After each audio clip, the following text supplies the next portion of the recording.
Здравейте на всички!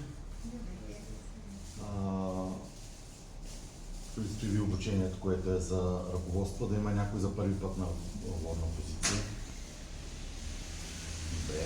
Трябва да вдигате нивото, да се ангажирате повече.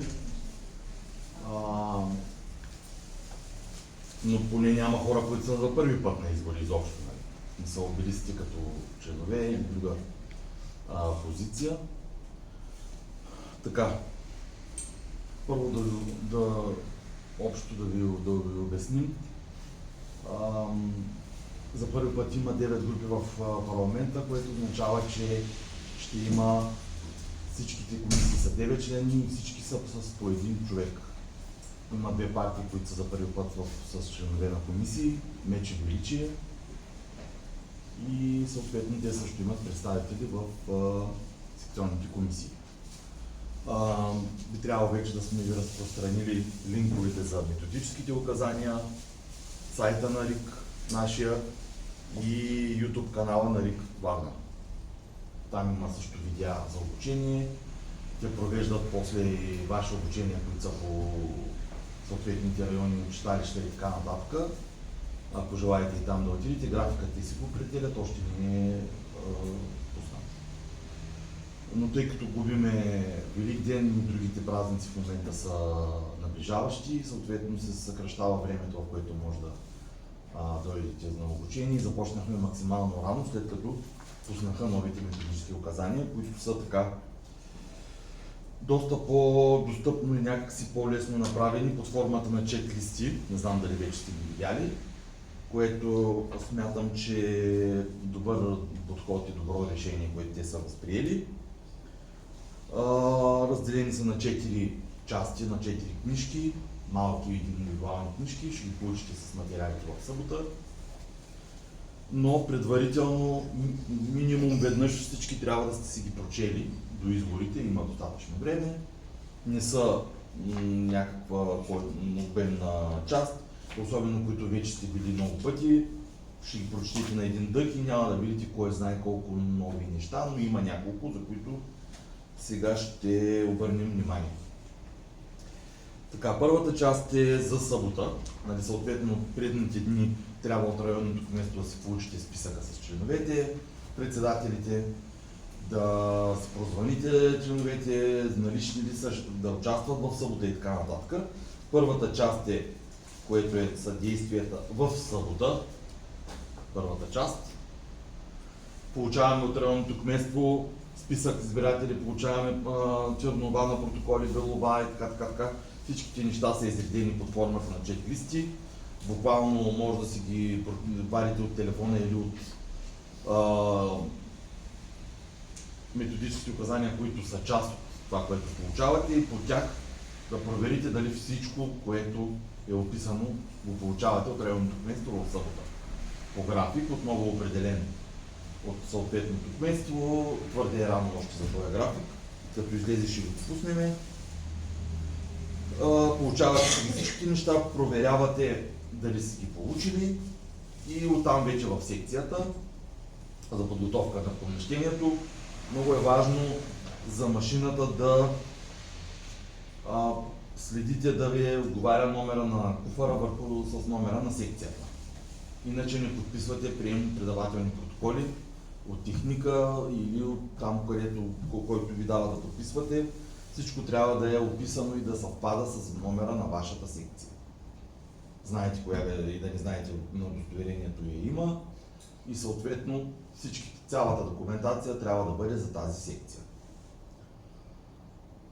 Едното ново нещо, което е заради обстоятелствата от предните избори, са добавили допълнително пластмасова пломба, която ще запечата белия чувал за спортна зала.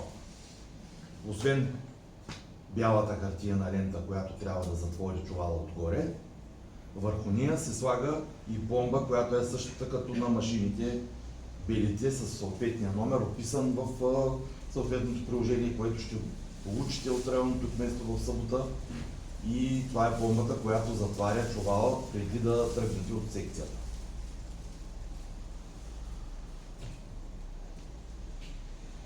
Получавате си всичките материали, отивате в секцията, там знаете няма нищо ново, нареждаме маси, нареждаме столове за застъпници, за секретар, параван, залепваме всички кандидатски листи отвънка и в паравана, номер на секция, обхват на адреси, как се гласува с хикс и с чарка син цвят и всички други действия, урните за гласуване, малката кутия за номерца на бюлетините и така нататък. И съответно изтестваме машината, че се включва, идва техника, поставя вие там на масата или вие като председатели и оправяме секцията така, че да бъде максимално готова за гласуването в неделя, които са за първи път ръководства. Най-малкото предполагам, че сте били в съботата като членове за подготовка на секцията преди предишните пъти, така че всичкото това тук е описано. Слагаме това отвънка на секцията, слагаме третото вътре в стаята, слагаме четвъртото в паравана и така нататък. Всичкото като чек-листчета си е описано много простичко, казано как точно се случват нещата и къде се случват. Вземате си книжката и си отваряте си на съответната страничка и всяко едно си го изпълнявате подред. Направих го, докато не изпълните всичко, което е описано като действия за събота. Подробно, нали, едно по едно няма да сега да ги четем, те са достатъчно ясно написани. Вътре в паравана химикалка, кутията за отрязъци номера казахме и така нататък. Всичко това го имате. Получавате контакти за връзка с техник, с РИК, с общината, с полиция и с всички други институции, които са важни, които имат отношение по изборите в съответно в съботата и в неделята, разбира се. Много важно да ви обърна внимание, тъй като имаме сигнали, да не разпечатвате печата на секцията в събота, защото имаше такива секции, които си ги разпечатват и слагат печат върху лентата за затваряне на вратата или за някакви други документи, списък с придружители и прочее, което е недопустимо. В събота печата просто се изкарва от материалите и се поставя на масата, без да се разпечатва. Той е в един специален такъв нейлон непрозрачен, не пропускаш светлина вътре, без да се вижда нито номер, нито абсолютно нищо от печата. Чак в неделя сутринта го отварям. И след като свършим с цялостната подготовка, ако са дошли всички членове е най-добре, най-бързо става, всеки си мести определени неща, всеки поставя дадени неща, някой залепва отвънка кандидатска листа, например, и така нататък. По-здравите сглобяват параван и така нататък.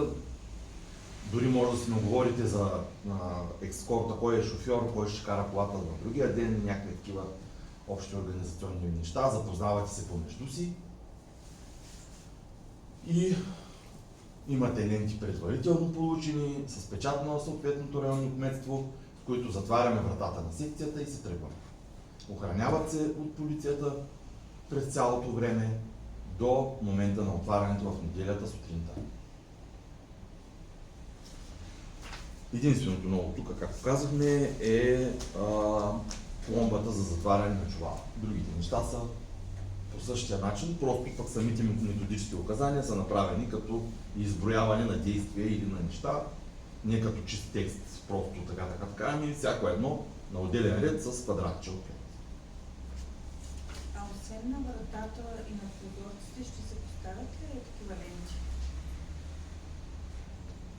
Защото като съм ходила обикновено, почва едно, ама дали да сложим, ама и да не сложим, не се ли сложи, а трябва и после става големи проблеми. Това не е уточнено в кодекса на методическите указания. Единственото, което е уточнено е, че всичките запечатвания се случват с ленти, получени от общината предварително. Ако имате 50 ленти, можете да затворите. Ако имате 2, ще се сложите на вратата и няма как да запечатате прозорците. Това е което мога да ви кажа по този казус. Тъй като печата не може да се и по никакъв друг начин, нали, няма как да запечатаме друго, което служи за запечатване в събота. Други въпрос за събота. Така, неделята, изборния ден. нали, важната част от нещата. Така, като ръководство, вие трябва да имате със сигурност председателите, но и желателно и останалите ръководства, да имате списъка с членовете предварително от съботата или дори от предните дни. Тъй като някой може да се успи, някои, знаете, закъсняват и така нататък. До 7 без 10 трябва да се съберете всичките или най-малкото кворума на секцията, което означава 5 човека. Преди да дойдат 5 човека няма как да отворите секцията. И от председател и заместник, един от двамата минимум трябва да бъде наличен. Ако някой го няма от тях, се звъни на телефона му да го събудите, да ви каже пътувам, изтървах автобуса и така. Толеранса по принцип е до 8 часа. За неявили се или закъснели успали се. След което вече се назначават резерви и този човек не може повече да участва на изборите, ако закъснее след 8 часа. Когато съберете кворум, разбира се, най-добрият вариант всички, разтваряме секцията, скъсваме лентите и отваряме вратата и трябва да я заварим в същия вид, в който сме оставили в събота. Това нямам сигнали за някакви други ситуации, но е описано и ви го казвам, че трябва да бъде по същия начин, което е нормално. Какво трябва да направим в неделя сутринта преди откриване на изборния ден? Първото нещо е протокола и маркирането на печата.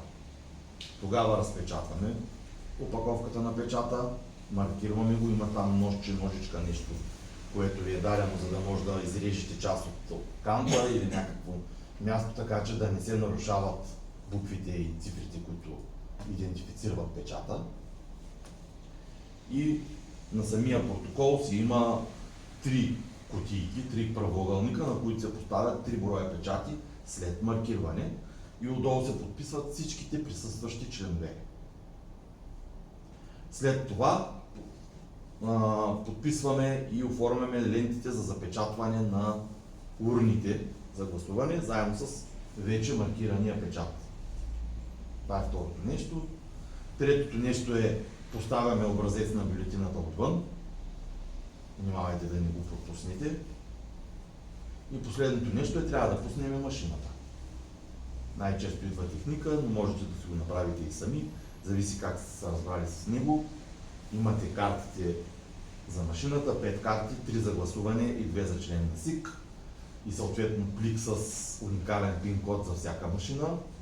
6 цифрен, въвежда се пин кода. Изпечатаме с текущото състояние, това означава една системна разписка, която пише номера на секцията, адреса и хеш кода на машината и така нататък, която разписка трябва да бъде залепена на видно място вътре в самата секция, до машината, до вратата, всеки да може да я вижда, когато влезе в секцията. И да си сравняват така наречения хеш код, дали е същия и дали би случайно нещо да не е окей или да е някаква променена машина и така нататък. В съботата, пропуснахме да кажем, много е важно, трябва да се следите, всъщност го казахме, всичките документации да бъдат за вашата секция, номер на машината, протокола да е описан с номера му в приемо-предавателния, за беловата и така нататък, което означава, че вече това е сверено, направено. Стартирате машината с откриване на изборния ден, вади нулевия отчет, прибирате го в плика и обявяваме изборния ден за открит. Има секции, които вече имат нетърпеливи избиратели и чакат да отидат на работа и преди това минават да гласуват. Или пък се връщат от нощна смяна и така нататък. Съответно допускаме и да гласуват. Така, процеса на допускане на гласуване. Разпределили сте си от предния ден още или на момента кой къде ще седне, кой ще е на списъка, кой ще е на урната, кой ще е отзади ще брои колко са гласували, кой ще дава карти и така нататък. Знаете постовете, които са през деня, секретаря се стои отделно, следите, като ако ви дойдат застъпници, всякакви други представители на партии, наблюдатели, медии и така нататък. И съответно си има списък, където те се дописват за получаване на копия, ако желаят вечерта. Всеки си има документ, имате си отличителни знаци, да не забравяйте да си сложите отличителните знаци, председател, член, те са едни лепенки просто, което нали, за мен трябва да бъдат по-сериозни тези знаци, но както и да е. Също всеки един, който не е избирател и може да стои в секцията, също трябва да има някакъв знак, бадж с застъпник, с представител и така нататък. Да ви покаже съответния документ. Това няма да го коментираме. Така, допускане на избирател. Допускаме за гласуване с документ единствено и само валидна лична карта. Ако тя е изтекла, съответно трябва да го върнете и да го накарате да си пусне заявление за издаване на нова лична карта. Работят пунктовете, приемат такива заявления по време на избори и им издават едни специални удостоверения, за да могат да гласуват, че са в процес на издаване на лична карта. Едни кадастрони такива специален картон с холограма на МВР, с снимка и номер на удостоверение и всички лични данни на лицето. И то на практика замества личната карта. Не знам дали на някой ви се е случвало подобно нещо, да го имате предвид.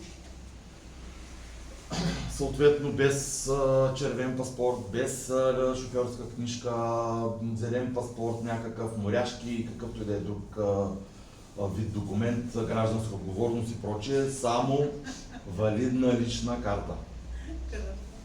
Като от 3 години вече имаме нова лична карта, нов дизайн, нов шаблон, който е малко по-синкъв, малко по-различен, който се е сменял последните година-две личната карта, знае.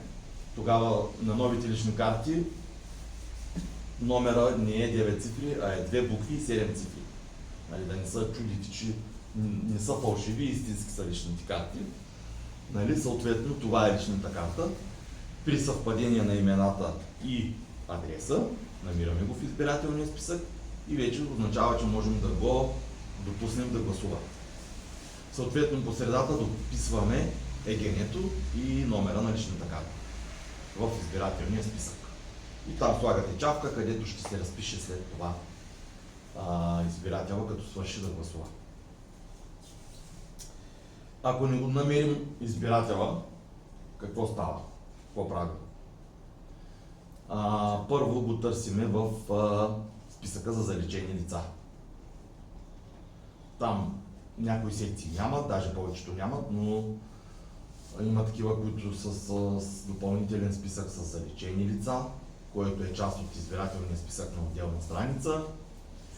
И там до всяко лице, което е част от този списък, има и съкращения, дори в методическите указания пише тази страница да се държи до списъка. Ето тук най-отгоре, което означава, че както ви е списъка, си го слагате методическите указания отстрани на нея, за да правите справка според съкращението дали лицето може да бъде допуснато и ако може, какво се изисква от него. Примерно УГДМ, това е удостоверение за гласуване на друго място. Такива удостоверения се издават на кандидати, на член на РИК, на ЦИК. Дописва се в избирателния списък под чертата, само ако постоянният му адрес по лична карта е в обхвата на избирателната секция. Попълва декларация за негласуване на друго място от приложение 22 и тази декларация и удостоверението се прилагат към избирателния списък. След това имаме примерно ПО, МП, НА, настоящ адрес, дописва се в избирателния списък под чертата, пак отново, ако постоянният му адрес по лична карта е на територията на избирателната секция и представя удостоверение по член 40, приложение номер 23. Удостоверението и декларацията за негласуване на друго място се прилагат към избирателния списък и в графа забележки се пише издадено удостоверение. 4-5 са съкращенията, които се използват. Може да бъде задраскан с посредата на името, което означава, че е в лечебно заведение, места за задържане и така нататък, когато списъка е бил съставен. А към настоящия момент, т.е. в деня на гласуване, вече може да бъде изписан, може да бъде освободен от задържане и всичките други фактори, които са му според общината е играл, той не е имал възможност да гласува, обаче реално вече има. Тогава също се дописва под чертата с декларация, че няма да гласува на друго място и ви предоставя съответното удостоверение, че е вече изписан, че е освободен, болници, всякакви арести, такива учреждения, те знаят и издават удостоверение, което да послужи за гласуване. Кои други дописваме под чертата? Това са всички други, които се намират в изборите като организатори, членове на СИК, техници, охрана. Вие може да гласувате по постоянен адрес, като редовен избирател, но може да гласувате и като член на СИК в конкретната секция, където и да е тя. Под чертата с декларация, че няма да гласувате на друго място. Кои други дописваме? Това са учащи над 18 години или студенти, докторанти и други такива в редовна форма на обучение с надлежен документ за съответната година. Заверен, студентска книжка, ученическа книжка, докторантска книжка и така нататък, като на последната страница поставяте печата на секцията, подписва се от двама членове, другото много нещо, не от един, от двама различни членове, книжката, дописвате му данните под чертата, попълва декларация, че няма да гласува на друго място и му позволявате да гласува във вашата секция. Всичко това е описано в методическите указания, просто ви го синтезирам и го повтарям. Другите особености за гласуване, това са гласуване с придружител, по преценка на комисията на председателя, без изисквания за ТЕЛК и други медицински документи, когато избирателът е част от избирателния списък, можете да му позволите да ползва придружител, до който да го заведе и отведе от паравана или от машината за гласуване. Придружителът не участва в гласуването. Има се отделен списък, който се попълват данните на придружителите и там се разписват придружителите, за да се следи един придружител да бъде максимум на двама човека придружител, не там от определени сектори, които подкарват родата да гласува, до двама, и не може да бъде в друго качество придружителя. Това означава, че не може да бъде член на СИК, не може да бъде застъпник, не може да бъде наблюдател, не може да бъде член на РИК, кандидат и така нататък. Избирателът се подписва в списъка, а пък придружителът в списъка в избирателния списък, а придружителът в списъка с придружители. Има си отделно приложение за списък с придружители. Предполагам, че сте виждали, много би се е случило. Всъщност по преценка. Казвам, много е важно, защото на предни избори имаше толкова нахални придружители, да не можем да ги махнем от паравана. Разбирате ли? Не можем да го дръпнем от паравана. Тя казва, това е майка ми, аз ще вляза с нея да гласувам. Не може. Не можеш, но такова, вие няма да се поставя с какъв зор я изкарахме оттам.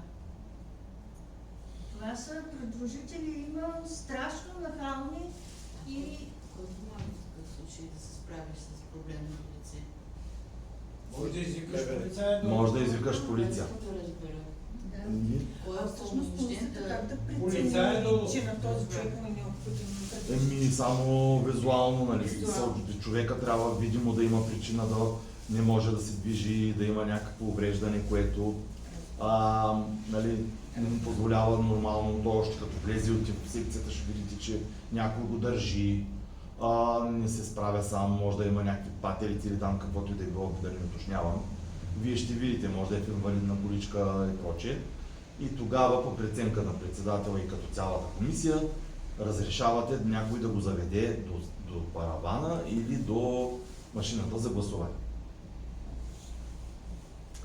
Другото съответно в тази линия особено е така наречените инвалидни секции, които са обявени с решение на РИК в рамките на цялата област. И това са секции в сгради, които имат много наброй секции, на максимално нисък етаж, с малък избирателен списък и много празни страници с точки, за да могат да бъдат дописвани инвалиди. Получават знак СИН за инвалида, залепва се в съботата на вратата на секцията, за да се знае, че това е инвалидна секция, и тогава по преценка на комисията се дописват избиратели, които не са в списъка. Те са инвалиди и имат право да гласуват в тези секции, които са инвалидните секции. По преценка на комисията, без нужда от документ медицински, всякакъв вид инвалиди, като незрящи, като дори увреден слух и така нататък, които вие прецените, че може да бъдат допуснати да гласуват във вашата секция, когато тя е инвалидна. И вече отделно те самите могат да ползват и придружител, което си минава по линията на гласуване с придружител. С допускане там да го избута, да го донесе, подпира се и така нататък, за да може да стигне до паравана или до машината за гласуване. Така. По начините на гласуване. Ето, тук пак е изброено. Избирател иска да гласува с хартия. Правите това. Какво правите първо? Изрично човека е казал, че иска с хартия. Тогава вече отива до поста, който е с бюлетините. Тогава му скъсвате бюлетина, без предварително да бъде скъсана тая бюлетина. Скъсвате му бюлетината, сгъва се на 2 до първата черта на номера, след това още на 2. Обръщате първи печат и му я давате. Отива в паравана, гласува, връща се, поглеждате номера на ъгълчето, че е този, който сте му дали, от кочана. Не дай си Боже да е друг, защото тогава е голямо нарушение и я заделяте, не се пуска в урната, ако установите. Нямам такива сигнали, дори в определени места, където е възможно да бъде ползван някакъв такъв прием. Съответно, скъсваме номерчето, когато всичко е окей, слагаме го в кутията с малките номерца, обръщаме бюлетината, поставяме втория печат и даваме на избиратела да я пусне в урната за хартиено гласуване. В тази връзка да споменем кои са недействителните бюлетини през деня. Някой знае ли? Образеца. Първото е образеца. Второто е дефектни бюлетини. Рядко се случва, но се случва, когато самия печат не е коректен, не е пълен. Виждал съм с липсващи квадратчета, виждал съм дори с някаква част от номера и така нататък, които оглеждате бюлетината преди да я дадете на избирателя да бъде цяла, да бъде с всичкия текст по нея. Или той човек, който е на поста, разбира се, да оглежда, да бъде без липсващи части от печата, смачкана и така нататък. Следващото нещо е, ако не я скъсате добре отгоре от кочана, ако се дръпне по-рязко или пък не е добре биговано с точките, както е там за късане и съответно не се къса равно, ами тръгва по диагонал или някаква част от нея се откъсва и остава на кочана.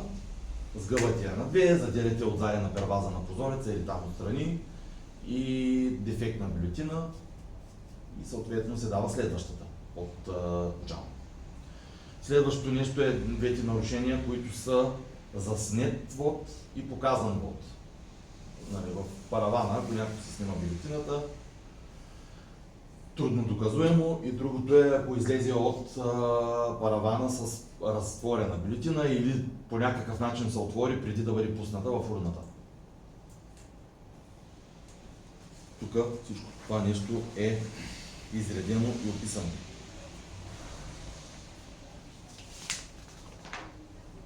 Да. И последния вариант недействителна по член 228 е показан, 227 е заснет вод. На мястото на втория печат се пише заснет вод или показан вод, заделяте, не им се дава друга бюлетина, няма право втори път да гласува. Това са води нарушение. И в списъка, където трябва да се разпише, пишете не е гласувал и се разписвате вие, член на комисията, който е на поста с избирателния списък. Последният вариант е, когато имаме сгрешен вод. Ако избирател излезе от паравана и каже, обърках се, сгреших с гъната бюлетина, без да се вижда как е гласувал, на мястото на втория печат пишем сгрешена бюлетина, заделяме я и даваме втора бюлетина по каналния ред. Втори път обаче не може, нали? Може само веднъж да сгреши. Даваме му втората бюлетина и пак се следваме процедурата. Ако каже втори път сгреших, сгрешена бюлетина, заделяме я и в списъка не е гласувал и се подписвате. Това са всичките бюлетини, които са извън урната и които са употребени. Това са недействителни през деня. Имат си съответното място на попълване в протокола.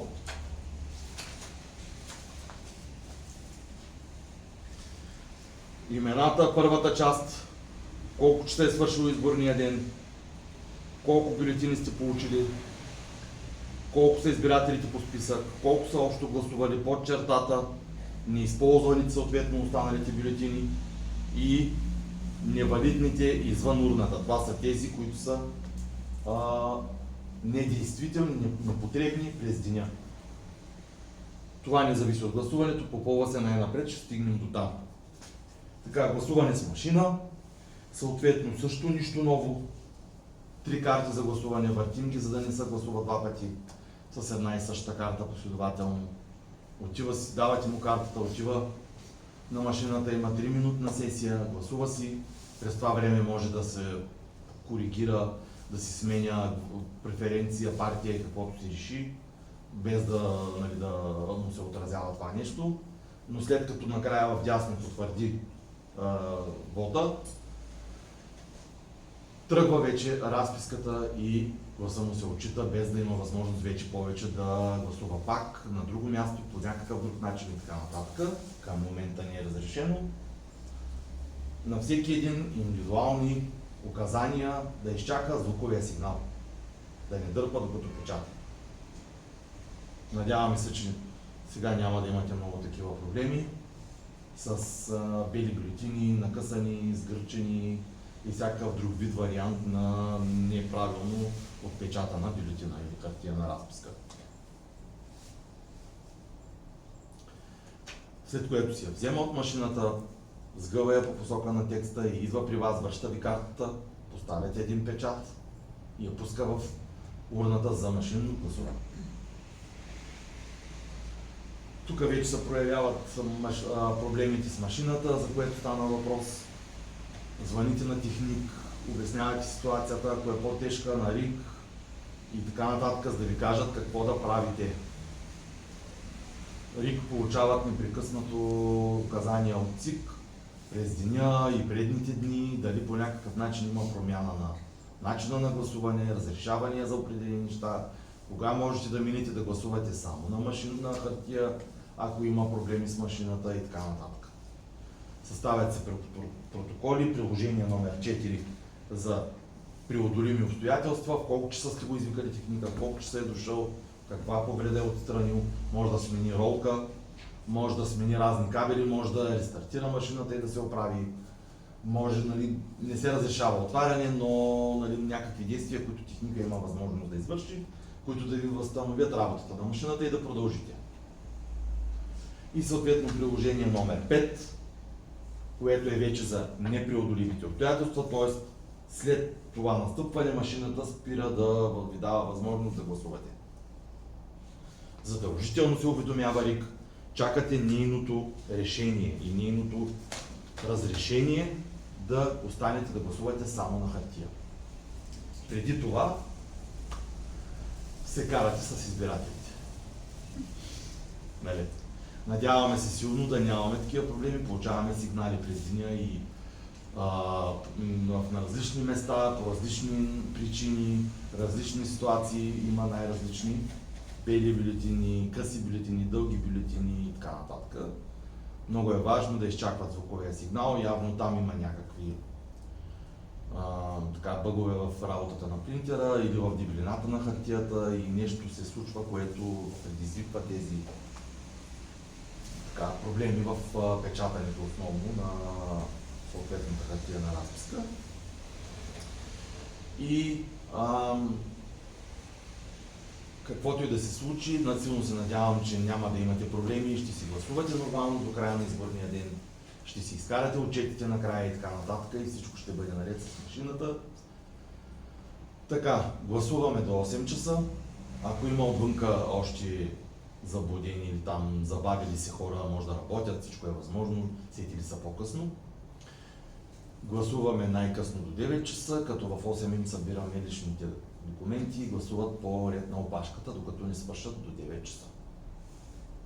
След което затваряме секцията и обявяваме край на изборния ден. Някакви въпроси до тук? Аз имам относно бюлетините, тъй като практиката в секциите показва, ако хартийна бюлетина, примерно гласоподавателя, леко е излязъл от... До тук, до закриване на изборния ден. Въпроси до тук. Още Да. сме на предната секция. Не сме Не сме минали стигнали на там друга да видим дали избори. или не Да. е излязъл. Само един въпрос за предложителите, Да. тъй като аз съм участвал в доста избори и много често се случва майки с малки деца да бъдат гласуват и питат, нали, може ли детето да види как се гласува, да дойде с мен. Може. След като няма 18, не се брои за гласоподавател и съответно по никакъв начин не може да гласува и не може да отрази вот. Няма проблем. За майка с дете, то даже не е придружител, т.е. нищо. Да, Нали, то е за, свидетел. по отношение на изборното законодателство е нищо. В такъв смисъл, не че детето е И нищо. ако може да чете Да. и каже как е гласувала майка му. Ако някое е разговорно детенце, което нали, говори лесно наляво и надясно, вече е друг въпрос, отговорността е на майката. А предложителът трябва да е в някаква родинска връзка с гласоподавателя или не е задължително? Няма конкретизация. Всеки човек може да бъде Всеки човек може да е предложител на друг човек. Само да не участва в изборите. Ясно. Нали? Да не е член на комисия, да не е Да. застъпник и така Това нататък. беше. Да. И да, разбира се, трябва да има 18. И зелените паспорти, които са за най-възрастните хора, по коя година бяха? 31 декември 1931 година. 31. Възможно е да има все още живи такива хора, да са живи и здрави, които са със старите, нали, преди 89-та година паспортите. Тук виждам хора, които не са ги виждали никога тези паспорти, но ние повечето по-големите сме ги виждали и сме ги имали даже, нали, преди да си сменим с личните карти. Така че те също, да, те също са валиден документ за гласуване, когато са родени преди тази дата. Други въпроси? Така, след като затвориме секцията, идва техника или вие и приключва машината. Вкарва се картата за член на СИК, въвежда се пин-кода, задава се край на изборния ден и трябва да бъдат изкарани минимум 3 отчета от машината, финалните отчети дългите. На мен не ми трябва такъв отчет, нали, да ви кажа от сега по отношение на копието на протокола, но им трябва само протоколът, неговите данни са нанесени, се съдържат в протокола, така че отчет за мен не вземайте, само копия на протокола. Другите, ако искат, вече си им бъдете. Но минимума е 3, защото ви ги искат в спортна зала. Общо. Оттам насетне колкото е нужно. След което машината се изключва и да не забравите да извадите двете флашки. Някой се подхилква, защото знае как са връщали машини и как се събира секцията посред нощ. Много е важно, след като бъде изключена машината, да се отвори капачето и да се извадят двете флашки. За тях има едни нейлонови пликчета, с налепейки по тях и пише секция еди коя си, флашка еди коя си, слагаме ги вътре в тези пликчета. И после се поставят в плик 2 тези флашки. Има си, ще стигнем до там, но просто да не се забравят в машината и да не ги вземе техника с машината и куфара и да замине машината за София. Така. И започваме забавната част, която е вечерта при отчитането на резултатите на изборите, т.е. на секцията. Така, първото нещо, след като вече сме свършили с машината, е да запуснем видеонаблюдението. Не знам този път с какви телефони ще ви снабдят. Запускате телефона и го поставяте на такова разстояние, което позволява цялата секция да се вижда, нито много далеч, нито много близо. И не се допуска закриване на видимостта от телефона. Много честа грешка, минаване на хора между телефона и масата на секретаря. И се вижда само един гръб или една рошава коса и след нея масата не се вижда. Ако е там масата на секретаря, това е масата, която броите и тук постоянно има човек. И аз виждам гърба. Това виждам. Защото ние гледаме всички видеа после. Как сте се представили на самия процес на отчитане да гарантирате правилно отчитане на резултата. Всяка една бюлетина да бъде правилно сортирана, всяка една машинна разписка, независимо за коя партия, да няма прехвърляне на едни номера в други купчинки и обратно. Преференциите са отделно, нали, там и да не сте внимавали чак толкова не е проблем, но по отношение на партиите е проблем. Там стриктно трябва да знаете, че да сте уверени, че правилно всички бюлетини са сортирани. Отделно са невалидни, отделно не подкрепям никого и отделно всички по кандидатски листи, 24 на брой са този път, партии и коалиции и съответно да бъдат правилно сортирани.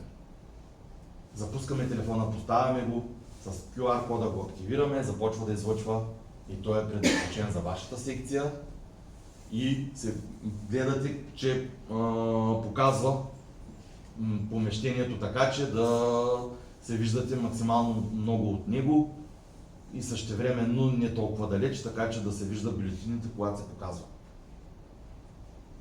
За щастие вече все по-малко хора нарушават това, т.е. почти всички вече показвате бюлетините.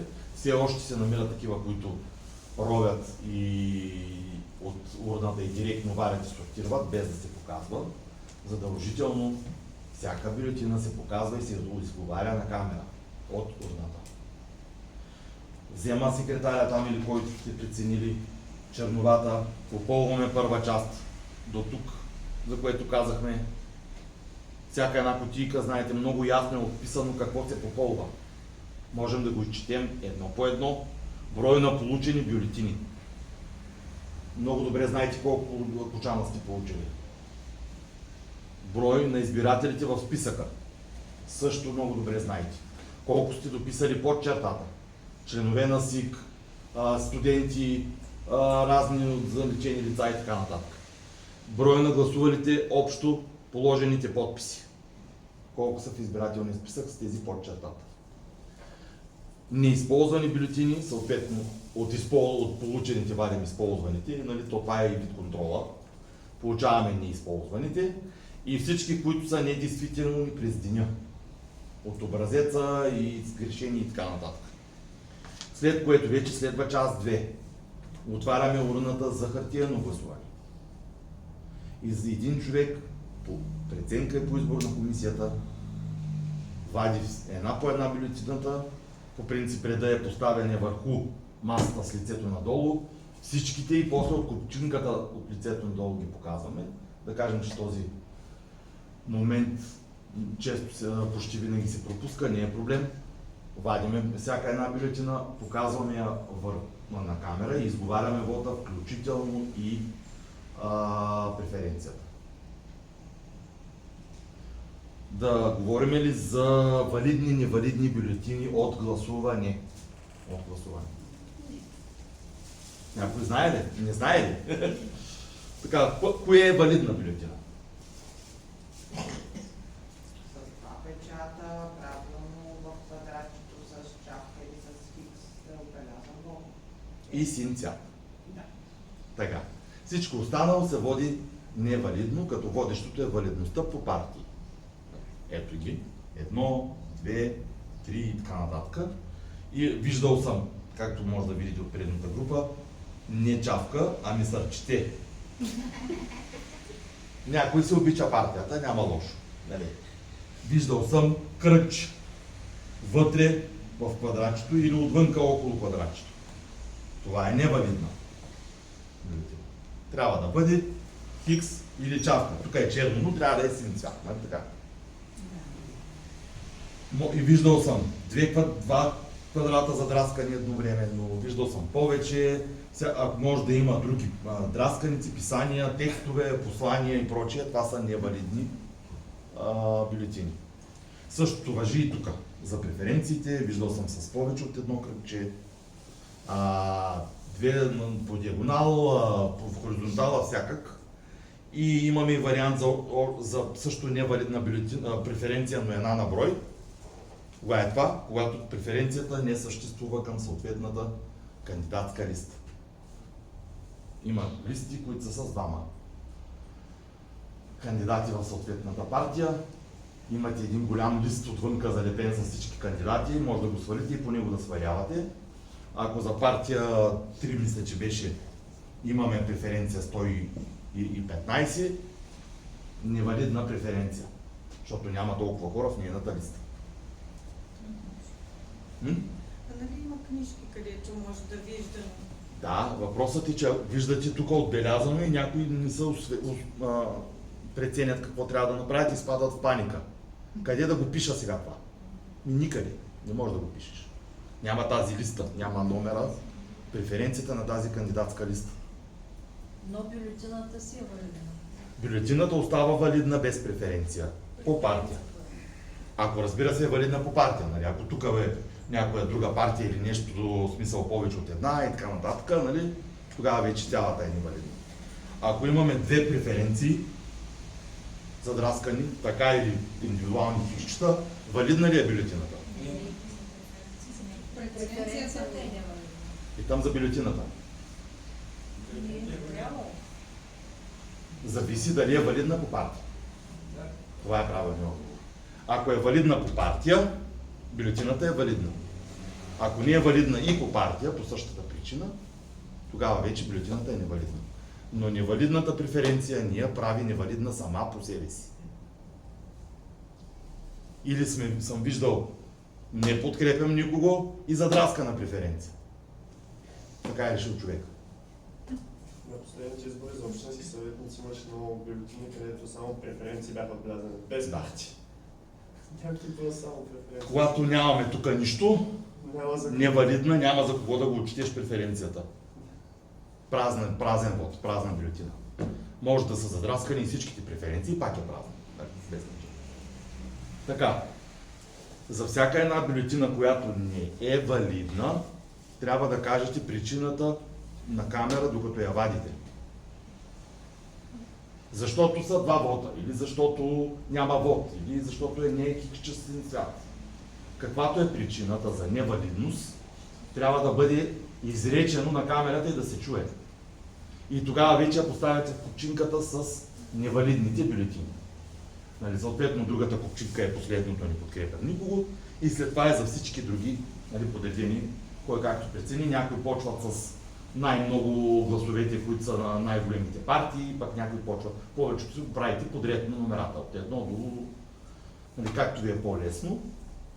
По указания първо се отчитат партиите и след това от купчинките отчитаме преференциите в тези книжки с многото кутийки.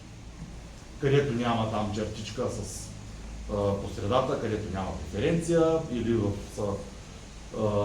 на гласовете, където няма, пък се пише 0 с цифри и с думи и така нататък. Тези неща ги знаете. След като свършим всички гласове на хартия, подредили сме ги по партии, отчели сме и преференциите, Междувременно трябва да сте абсолютно убедени, че са правилно сортирани. Ако трябва, ще ги минете лично наново всички купчинки и ще ги проверите дали са с... Всяка една купчинка е с един и същи номер в нея. И чак тогава вече събираме бюлетините да ги опаковаме в онази кафеникава хартия, дето беше за сиренето едно време. Опаковаме и тогава вече вадиме кутията за машинно гласуване. Имаше секции, където брояха едновременно двете неща на две различни маси. Просто да не говорим, че не се показва и съответно нищо не се разбира какъв е вота от видеото. Не пипаме машина преди да свършиме с хартията. Нацяло, в смисъл до край отчетен вод по партии и преференции. След това повтаряме процедурата и с машина, като поне тук нямаме невалидни бюлетини. Там ако има някакви бели, скъсани и прочее, вече през деня трябва да е ясно. Ако трябва звъните в РИК, питате ги, протоколи се попълват за сгрешени бюлетини, дефектни такива електронни бюлетини, машинни. Те ще ви кажат какво да правите, за да може да отчетете правилно машинния вод. Ако има такива, ако няма е най-добрия вариант.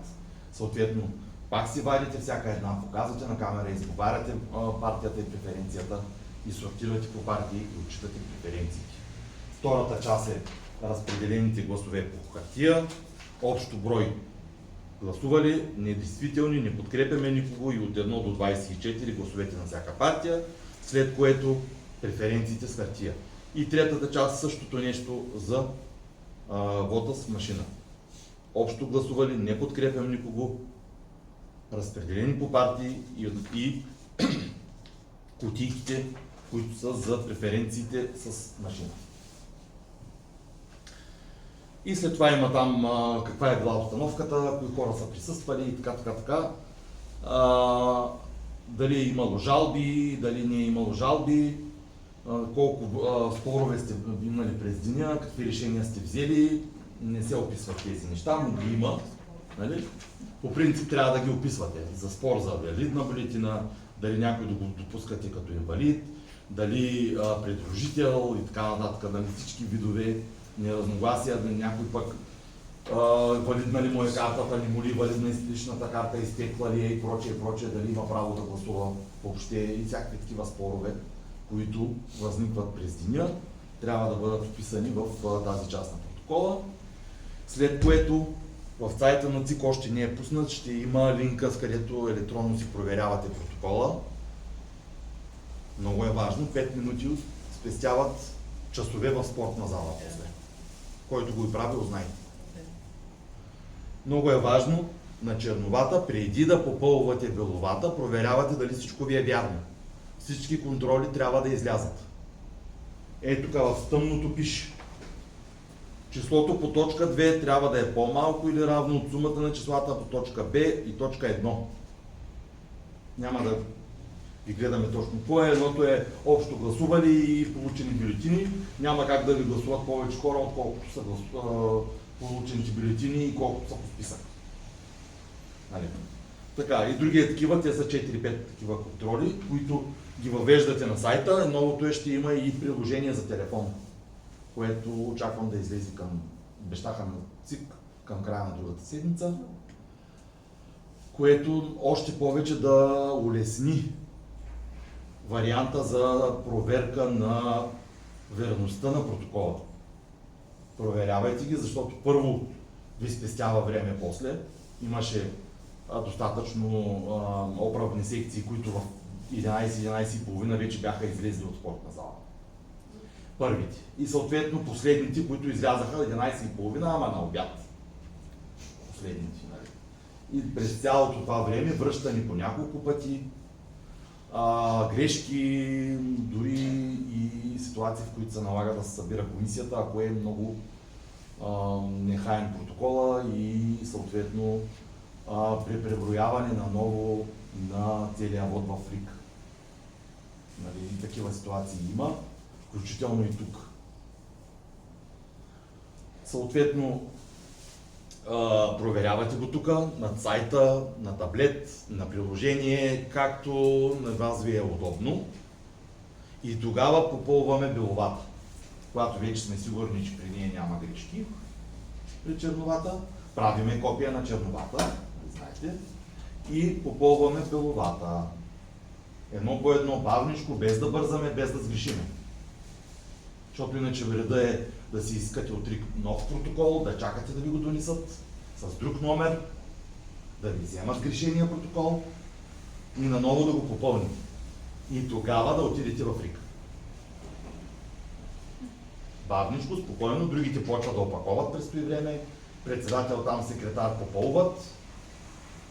Следите и как се опакова. В третата част, където ви казах за всичките тези отчитания на гласовете, последното нещо е опаковане на всички материали по пликове и по чували.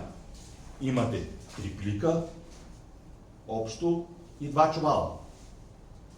Бял за РИК, черен за общината или районното кметство в случая.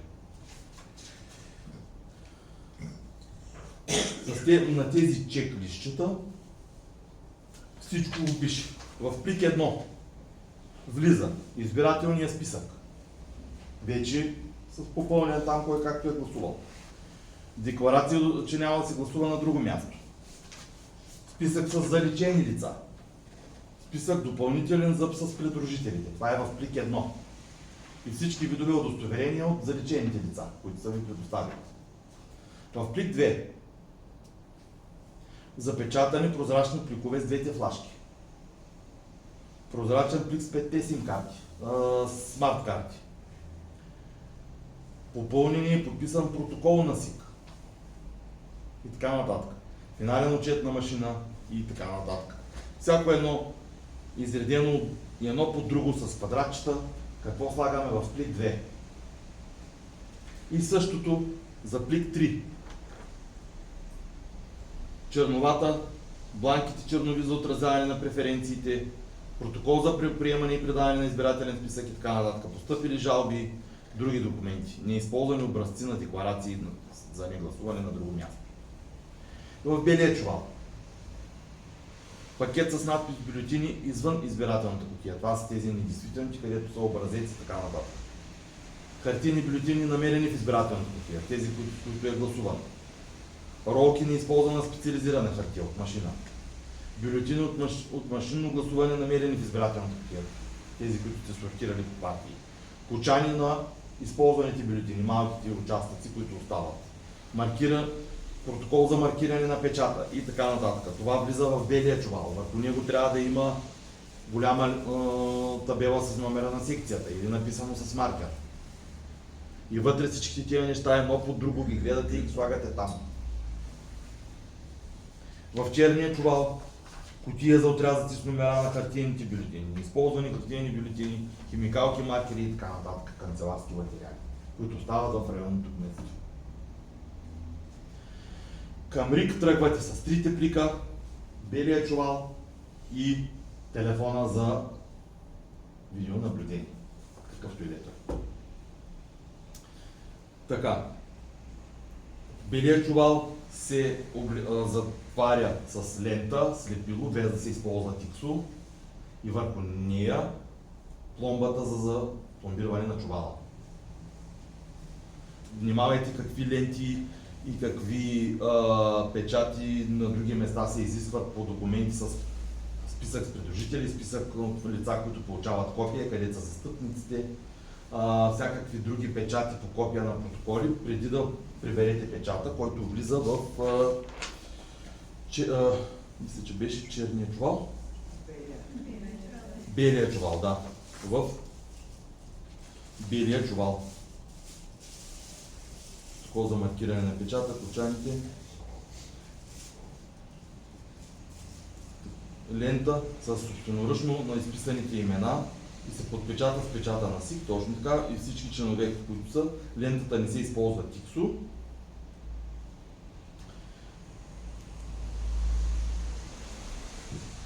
Печата се поставя в плик 3. Печата на СИК поставя се след като се подпечатат всички хартиени ленти, предварително необходими за опаковането. И тогава го поставяме в плик 3. ще имате 3 кафеви плика, те с които са с ъгълчето изрязано, деца вижда номера на протокола, само че на другите най-вероятно няма да бъде изрязано, защото там няма номер, само този, където стои протокола беловата. Просто са цели такива пликове от кафява хартия. Печата се слага в плик 3 и когато вече всичко сте опаковали, затворили сте чувала, тогава слагате печата и запечатвате и плик 3. И всичкото това нещо заедно към спортна зала. Така. И последната част, която е 4 странички, е за ситуацията в спортна зала, т.е. носене на материалите. Там нищо различно няма от друг път. Съответно, първо вземате си номер, че идва ви реда. Паралелно на отделни опашки минават общините, защото те идват с един транспорт и с един транспорт трябва да се върнат до всичките други 11 общини, които са в областта. Там ви сверяват номера на протоколи, сверяват ви номера на секции, прочувалите дали е същия номер, да не сте объркали нещо и така нататък, неразпластени протоколи. Дават ви разрешение, отивате на информационно с флашките от плик 2, въвеждат ви данните, ако нямате грешка, ще ви излезе директно разписката с въведен протокол без грешка, оттам вече ще се върнете и ще ви разпластят протоколи, ще ви вземат всички материали, ще си подпишете приемо-предавателя, че сте си дали цялата документация и довиждане. Ако имате грешка обаче, тук настрани, на другата маса, го правя и грешката, наново цялата процедура, по ред на номерата. И в общи линии, нали, трябва да изпълним тук пак с чек-листи, както са го направили. Изважда се от плик 2 протокола на СИК и с поставяне приложение номер 7 на методически указания, аз не съм ги изкарал, които оставя в РИК и предава част от едното копие от протокола отива в РИК, едното остава в ЦИК, едното остава тук, едното отива в районното кметство.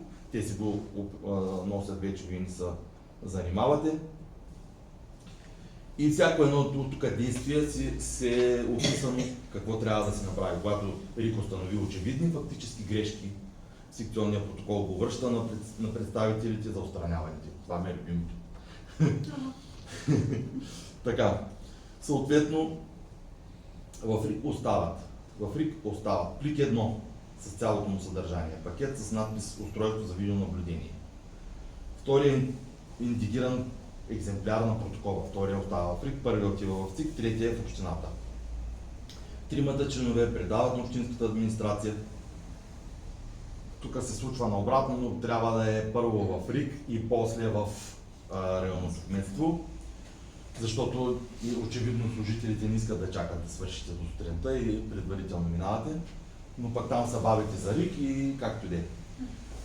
Предадения от РИК запечатан плик 2, запечатан плик 3 и запечатан бял чувал с поставена пломба за сигурност. Така. При приемане от всеки СИК на белия чувал, така проверява целостта. Ако е разкъсан чувала, защото имаше такива ситуации по делото от Конституционния съд, трябва да бъде поставен в още един бял чувал външно, който наново да бъде опакован с хартиена лента и нова пломба. Вие се надяваме, че с кортежа няма да си скъсате чувала и да го увредите, преди да си го предадете. Но е описано, ако съществува такава ситуация. Така, в общи линии е това. По отношение на протокола няма разлики от преди. Даже май някои неща са малко по-простени и съкратени. Подписвате протокола само когато се уверите, че е правилно попълнен според вашите разбирания. Така. Подписваме го на съответното място, получаваме копие на протокола, който после там следващите дни тук ми го носите. Или снимки ясни на всяка страничка. И никой не се тръгва от секцията преди да е приключило броенето. Не броенето. Дайте да се подпишат и да тръгват. Не, значи никакви подписани документи през деня. Никакви, Ние говорим нито за в началото изключване. на започване на процеса. Най-накрая, когато всичко е готово, когато е попълнена биловата, когато сте опаковали всичко в почовари и пликове, тогава се подписват биловата, правят се копия, вземат се копията и тогава се тръгват членовете. И видеото се спира след като се подпише биловата, а не след края на разделението по машина. Също честа грешка.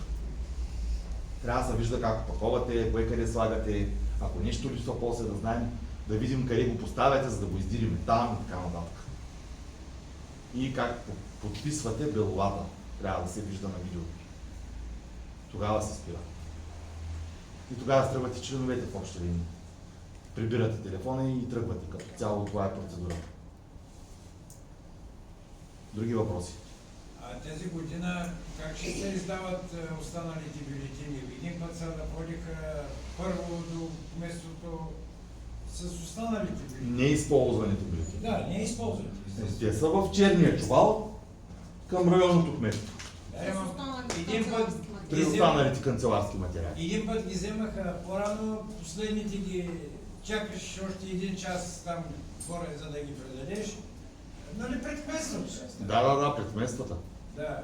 И там имаше един опаш. Той питам, тая година как... Приморски е голям район Да. и има 100 кусур, 160, по-малко 112-20 секции. И докато се изредят всичките по времето на пристигане, става, да. Въпросът е как, има ли за сега приказка как ще бъде?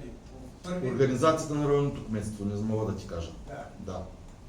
И само една препоръка, всички да се държим по-нахакано деня на изборите. Това е много важно. Зависи какво се разбира под нахакано. Нали. Културно. Не вадиме бухалаките, но нали, държим и се отстояваме правилната ситуация. Прав е, защото е факт. Аз два пъти съм ходила на избори. От 7 човека, повярвайте ми, 3 само работят. Другите седат и нищо не правят. И неудобна заместник-председателката, аз бях член, се обърна и каза, ти ще ходиш в спортна зала. Ти коя си, викам, ти ще ми кажеш, аз къде ще ходя. Дай ми към парите си и ще отида. Ето, толкова са нахални. Заместник-председателката през цялото време седеше. За това сега За това се слагайте да бъдете ръководства, вие да определяте какво се случва и да контролирате максимално нещата. Това са възможности. Опитвам се да ви събера най-добрите, най-правилно използвали процедурата и най-отговорните, които сте за навсякъде, без значение в коя секция, в коя сграда, като каква позиция. Ако имате времето и енергията, бъдете ръководни позиции, както и сте. От членове да ставате ръководни позиции през заместник-председател, през секретар и председател. За да може максимално много, сега квотата ни е определена, не можем повече ръководства да сложим, доколкото можем максимално да определим и да изконтролираме, да наблюдаваме максимално много секции. По един сте в секция, толкова. И другото, което е, да речем, в училището да съзнаем и кои сме, нали, така, и да си помагаме. Точно. Да, може да се Консултираме, да се извадят съзнаем. някакви списъци. Вайбър групи. Да, може да се извадят някакви списъци в едно училище, които са всичките, или някакви телефони да ви се препратят. Може да поискате телефон в човека, който е в съседната секция, да ви го дам, да го звъннете, да видите кой вдига, да го извикате отвънка, да ви наблюдава секцията, докато се обятвате, докато сте до туалетна, докато сте за нещо друго излезли, нали? Другия съседния да ви просто да излезе и той в коридора и да наблюдава и двете секции, ако е възможно. Нали, не може да влизате в другите секции, нито той да влиза във вашата, но може да от коридора да наблюдава. Нали? Някой не се опитва нещо да гласува, да прави някакви други нередни изпълнения, които нали, не са желателни за никой. Нямам такива сигнали за щастие в града, но божа работа. Тези пък и като цяло последните избори са така доста с заряд и много отговорни и зависят много неща от тях. Така че не мога да кажа какво ще последва на самите избори. Нали, максимално трябва да наблюдавате, да следите и ако има някакви драми, някакви опити за нещо неправомерно, да подавате сигнали, да искате някакво съдействие от полиция, от мене и от когото и да е било. От РИК. Нали, няма никакъв проблем, вие затова сте там. Очи, уши, които наблюдават, слушат и гледат целият процес от сутринта до предаването на материалите в спортна зала. Това е положението. Какво се случва, ако секретаря каже, аз не разбирам от тези документи, няма да попълвам и председателя да се свърши работа? Нищо не се случва. Трябва вие да го попълните тогава. Няма текст в кодекса, който да оказва, че секретаря го попълва. Принципно.